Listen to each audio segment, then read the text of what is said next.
Fairy Tail is back, and we start off with Brandish punching the Lacrima and doing absolutely no damage. I assumed because she's gigantic, she could just push it easily, because she's just that strong.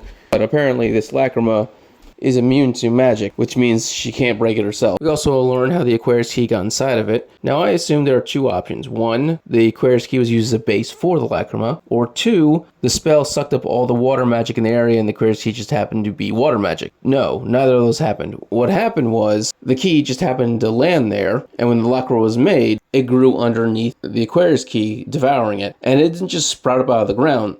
You get to see that the Lacrima actually continues to grow, which means it's kind of like ice where it just expands and reaches out and devours everything around it. That's when 5 townspeople start swimming straight towards Brandish, and they're all talking, which means they have some level of consciousness. I just assumed they were rampaging beasts at this point, but no, they have their minds, sort of, and their main concern is protecting Merphomia. But in the end, it really doesn't matter because Brandish is OP, and she just doesn't want to deal with them, so she just shrinks the entire town. I'm not joking. That's her solution to the problem. Just actually holds the town in her, and kind of like how Brainiac holds Krypton. Brandish continues to think about it for a second and realizes if her magic can't break through the Lacrima, then that means only Dragon Slayer magic can. Which means there's only one person who can do it, and that would be Merphomia. And so with the most deadpan look, Brandish decides to pass off her problem to Lucy. So we go back to where Lucy was about to be eaten. She gets chomped, but then immediately grows to the size of Merphomia, and so he has to spit her out because she's now fucking massive. Now in the last chapter, I did say this was an option where Brandish could transform Lucy into a giant,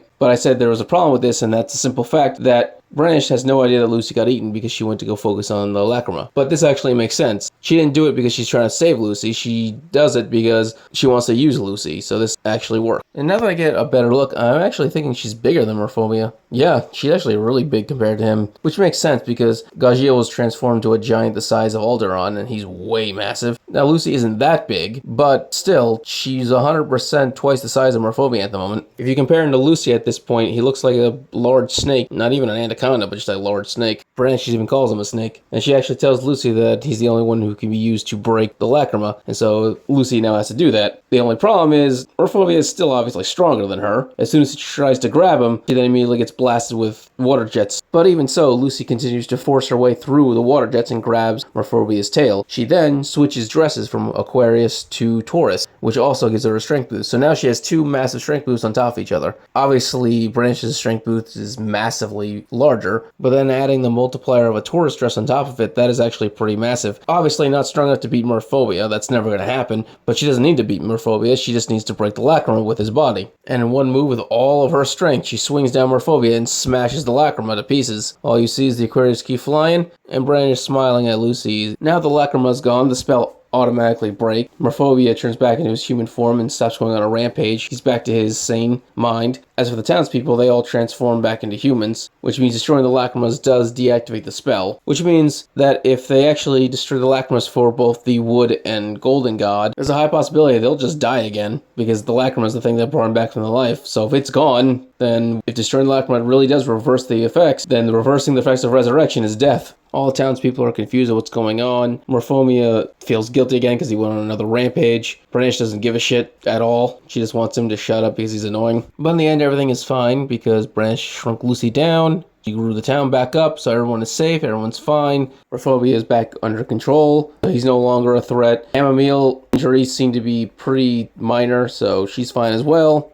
Well, minor-ish. She was unconscious just a second ago, but she's on her feet, so that's important. And then both Lucy and Brandish see Aquarius Key floating in the water. So now we're finally going to get their duel they promised they were going to have way early in the 100 Years quest. That or Brandish is just going to let Lucy have the key. But again, they promised to have the duel over the key 8 chapters ago. In fact, they had this promise back in the Water Dragon God arc, which means when you think about it, the two of them made the promise to fight over Aquarius Key when they were literally just a few yards away from Aquarius Key. All they had to do was just dive into the ocean and they would have been there. This fight could have ended literally in the first arc of the 100 Years quest, but at the time I don't think Lucy would have been strong enough to beat Brandish. Right now I still have a hard time imagining she could beat Brandish, but we'll see. Okay, if you enjoyed this video, subscribe, give it a thumbs up so you enjoy more Fairy Tail and other things. Thank you and have a great day.